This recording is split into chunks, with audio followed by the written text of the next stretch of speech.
আসসালামু আলাইকুম। হ্যালো বন্ধুরা, বয়স বাড়ার সাথে সাথে আমাদের প্রোস্টেট গ্রন্থিতে অনেক পরিবর্তন ঘটে, যেমন বিপিএইচ বিনাইন প্রোস্টেটিক হাইপারপ্লেজিয়া।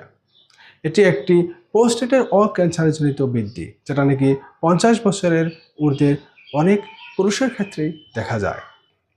প্রোস্টেট গ্রন্থি পুরুষদের শরীরের একটি গুরুত্বপূর্ণ অংশ।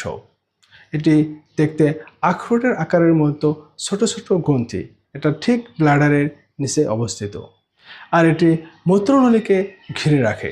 প্রোস্টেটের প্রধান কাজ হলো স্পার্ম প্রোডাকশন ও পুষ্টি যোগান দেওয়া, যা শুক্রাণুর সুরক্ষা ও গতিবিধিতে সাহায্য করে।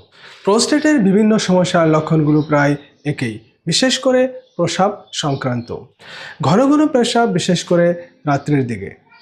আর আপনার পেশাব শুরু করতে অসুবিধা, স্পিডটা কম, পেশাব করার পর ফুটা ফুটা পড়া, জ্বালা পোড়া, ব্যথা, আর আপনার ব্লাডার পুরোপুরি খালি না হওয়ার অনুভূতি দেখা যায়। পেশাব করার সময় কোনো কোনো সময় আপনার পেশাবের সাথে রক্ত নতুবা আপনার বীর্য দেখা যেতে পারে।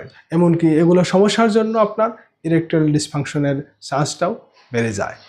তাই এগুলো লক্ষণ যদি আপনার থাকে, তাহলে পিএসএ প্রোস্টেট স্পেসিফিক অ্যান্টিজেন নামের ব্লাড টেস্ট করুন, যেটার দ্বারা আপনার প্রোস্টেট থেকে নির্গত হওয়া প্রোটিনের মাত্রা জানা যায়।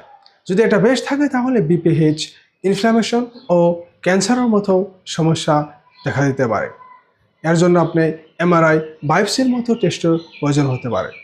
অবশ্যই আপনার জটিলতা যদি বেশ হয়, একজন অভিজ্ঞ ডাক্তারের পরামর্শ নেন। আশা করি সবাই ভালো থাকুন, সুস্থ থাকুন। নেক্সট পেতে আবার দেখা হবে। আজকের জন্য বিদায় নিচ্ছি।